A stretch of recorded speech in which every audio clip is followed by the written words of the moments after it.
Hello everybody, it is Marty McConnell, the Off-Grid Gecko here, and today I'm going to be making some pemmican. I'm going to be trying anyways. So this is one of my meats.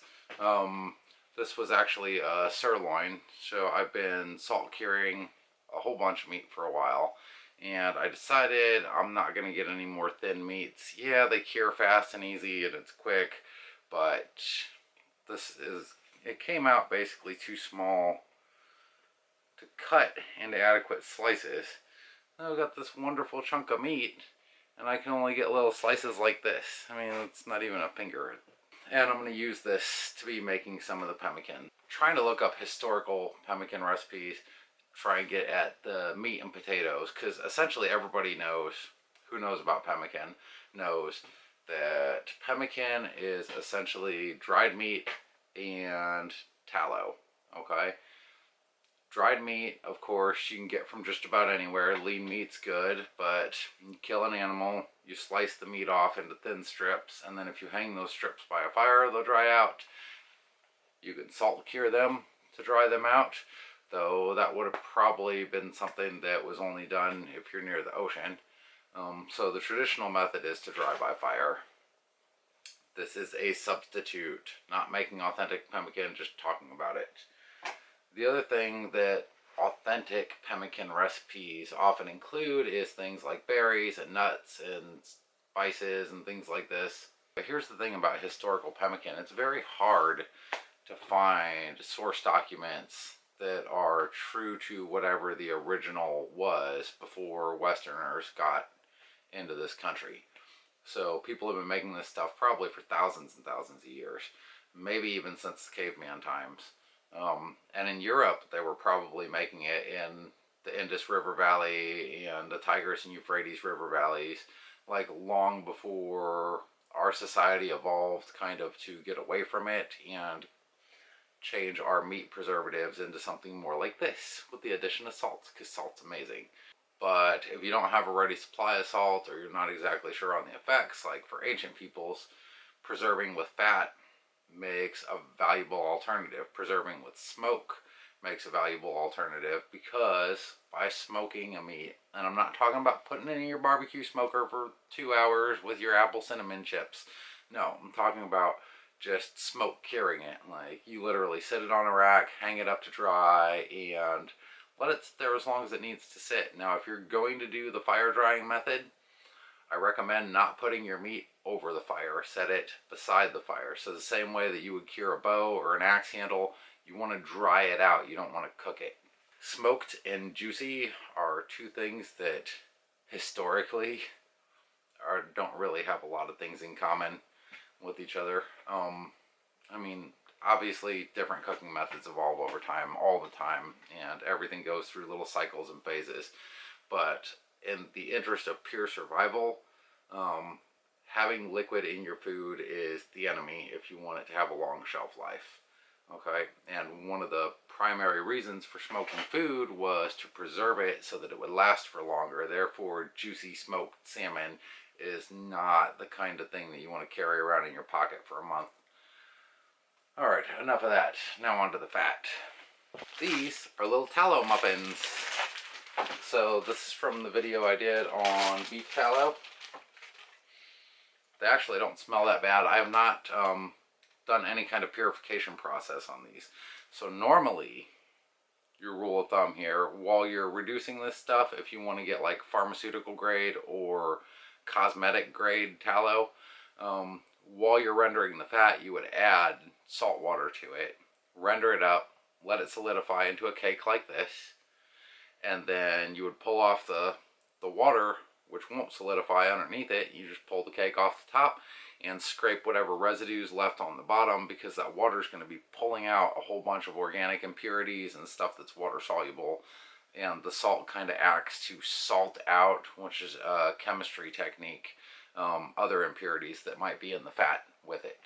So this is just ordinary tallow, and the difference between tallow and ordinary fat, you can see it's pretty much room temperature in here. My house isn't like a complete wild environment, but it's solid, chunky, different. whereas something like lard would be soupy at this temperature. This has a shelf life about forever. Tallow can be a little bit hard to come by nowadays, which is another historical anomaly about modern living. This is fat that comes from generally the cavity region of large mammals. Okay. Specifically mammals that eat grass or other things related to grass. So grazing animals, inside their body cavity, this fat will form like on the kidneys and around the sides. It's also known as leaf fat or suet. As far as I know, it can be gotten from deer, buffalo, elk, but the common modern sources come from cows, of course, and mutton, which is sheep. If you take fat from muscle tissue, like the fat that forms up in your saggy paunch or around your, your arms and your legs, if I were an animal, you know what I mean. That stuff, when you render it, tends to stay liquidy or at least semi-firm, so it's more like a soup. It's more like lard. I have some lard. Also has an amazing shelf life, but as you can maybe see, it's kind of goopy and soupy. It's a little bit, it's like a semi-solid, but it's squishy. And with your pemmican, because this is a snack, it's it's like a survival food, a snack, a supplement that can be carried in your pocket like a protein bar. You generally want it to have some kind of texture, some kind of cohesive mix. Otherwise, if you put this in a leather bag, it's going to smear all over everything and just screw everything up. Around the 1800s at some point, there were basically two major distributors of pemmican in the United States, and they distributed pemmican in massive amounts to everybody. So they made this like a factory type process. And before the Pemmican Wars, there were only two companies really left that were manufacturing this stuff, and they were supplying all the pemmican for everybody, because this was no longer just a Native American food, it was an everybody food, and it was spread out all over. Nowadays, you go to a gas station or something, and you see something labeled pemmican hanging from a shelf. It's essentially just beef jerky. Also, just another little side note, if you want to get fat and process tallow yourself rather than buying it as labeled tallow, the easiest way to get this is from a butcher, but you need to actually find a butcher, somebody who processes animals, because the big factories either sell this off in volume amounts, which you're not going to want to buy a truckload of this, I don't think, and so basically you just go into your butcher, tell them that you need some suet or some tallow, and or leaf fat or kidney fat or whatever. They should know what you're talking about. Just make sure that it's the fat that's attached to the kidneys and not just regular muscle fat scrap. Anyways, you can use this for making bird feeders and stuff too. So when they ask you what you need it for, because if they're not a USDA processor, they're going to ask you about it. Well, they might ask you about it. Just tell them you're going to use it for everything. You're going to make candles, and you're going to, make some bird seed and all kinds of other stuff. Everything that you can think of that you're going to make out of this. But don't mention pemmican, because the reason they're asking you that is USDA distributors only can distribute this for food purposes. So that requires extra expense, extra inspections. Not every processor is going to have that. So when they say, because I'm not allowed to sell it for human consumption, just, smile and kindly say, well, I'll try my best not to eat any of it. So this is my chunk of meat. Now normally you're going to have some strips. This is actually not too bad. This tears right apart. It's very dry on the inside. This outside is a mixture of excess salt and maybe just a little bit of penicillin. I don't really know. They're psyllins. So we're going to want to chop this up into smaller bits though, because grinding this up by hand is not necessarily an easy task. Now historically you would be mashing this stuff up on like a rock or mortar and pestle, just grinding it down into dust. Today I'm going to cheat and use Mr. Handy Dandy Food Processor over here, just because it's simple. But before I throw it in there, if I took this whole chunk and threw it in there, it'd take that thing forever to crush it. So I'm going to start with a little pre-step of chopping all this stuff up.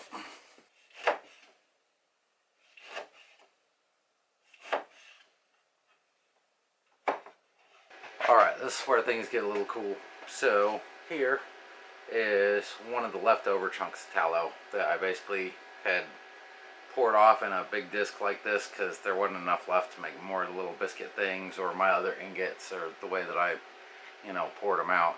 So I actually had 2 sirloins like that, which made about 14 ounces of dried meat that's going in the food processor. While we're doing that, I'm going to take this block of tallow and I'm going to go ahead and melt it down so we can re-render it.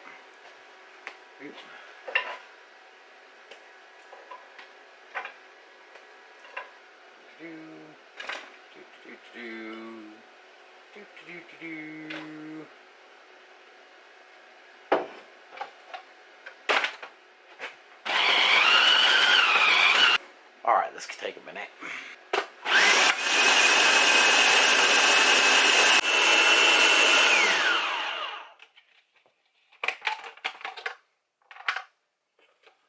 So as you can see, this is chopping up into this nice fine shredded stuff. If you ever get that jerky chew, that's kind of what it looks like. It's really fibrous. Hey, it's fibers. We can add that to our glue. But really fibrous, really fine. I'm going to take a little taste test here. Still a little salty, but mixing it together has kind of evened out the salt from my over-salted meat. Behind me here, I put this stuff on medium now that it's started to melt. And so as it continues to melt, I'm going to continue backing the temperature down. I don't want this to get super hot. One reason I'm doing this in a black pot is because the pot's going to retain some heat. So that'll keep it liquidy for as long as we need before we add it to the stuff. Honey.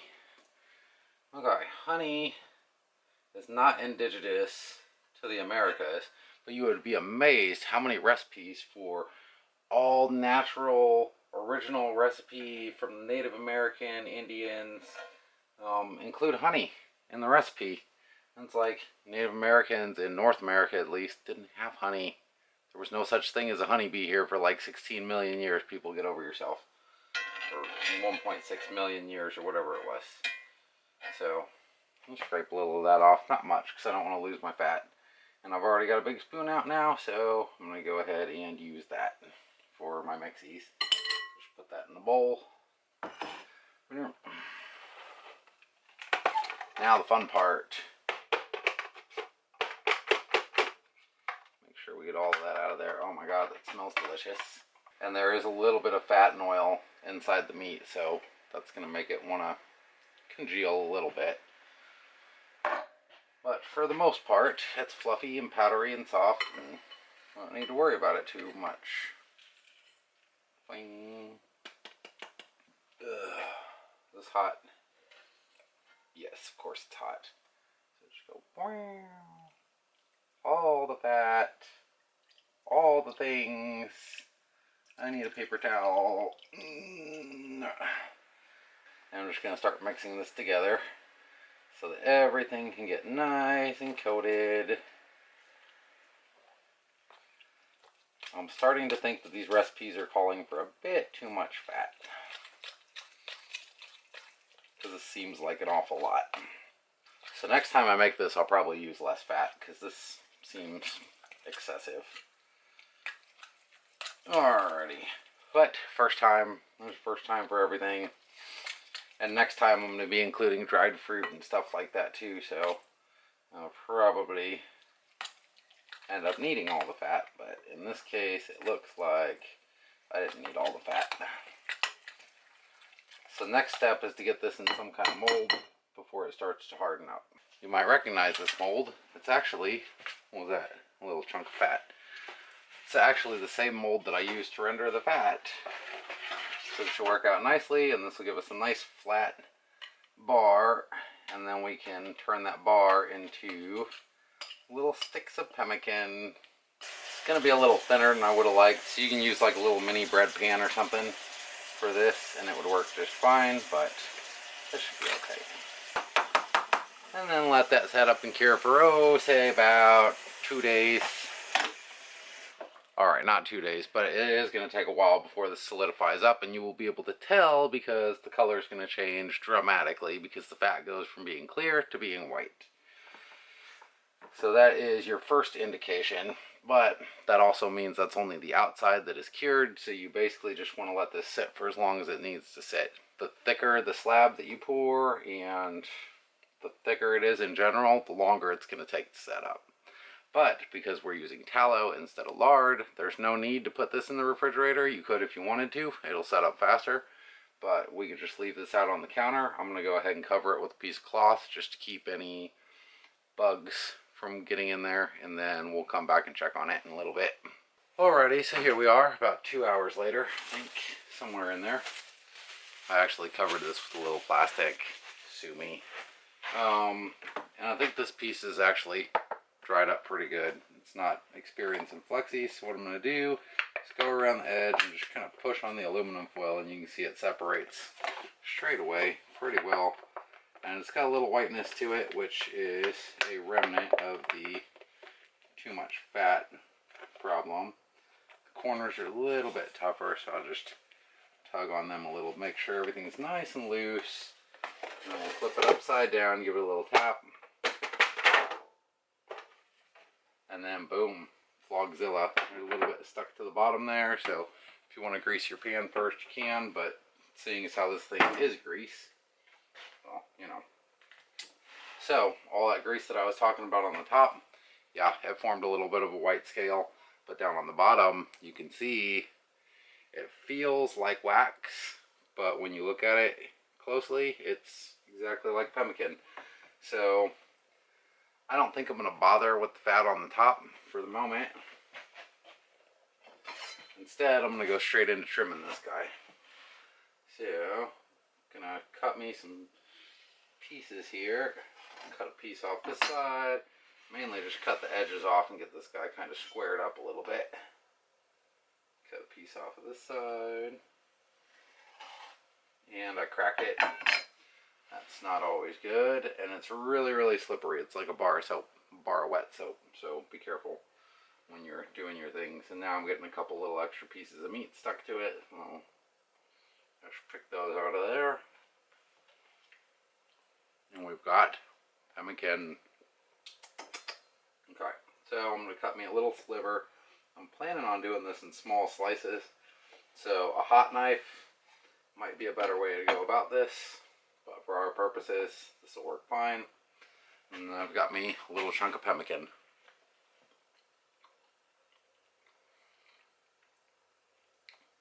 It's a little bit fatty, but it's really not bad. It's quite edible. And it's a little bit salty because the meat that I used was salt cured. So, and I always end up putting a little too much salt into my cures to this point because I want to make sure that the meat that I'm producing is safe since I'm making it at room temperature. But well, actually not bad at all. You gotta also, the fat has a little bit of a smell to it still because I didn't wash it through the making cosmetic fat process. Refined tallow really shouldn't have a smell associated with it at all. But the smell can also indicate whether it's gone rancid or not. So in some ways it's a good thing. But, you know, this will work. I'll do. As far as shelf life, I'm not going to be able to tell you because I've got a feeling this isn't going to hang around long enough to figure out approximately what the shelf life is. But it should last for a long time, especially if you store it. I'm going to be putting this mostly in Ziploc bags. So there's that. That's pretty much the ins and the outs of it. What I am going to do is cut this block of mine that I've created in half. Score the top a little to get it to start separating, and then just crunch it down. And then I can cut these into individual strips and just throw all those in a bag, and I'll basically be done with this process. But, you know, adding flavoring would definitely help. Some spices, some nuts, some berries, Just make sure anything you put in here is totally dry. If you have to throw it in the dehydrator, pop it in the oven, or dry it by a fire or whatever, you don't want moisture in here. Moisture is the enemy. Remember that. Stay safe. This is Soft Gray Gecko signing off. So until next time,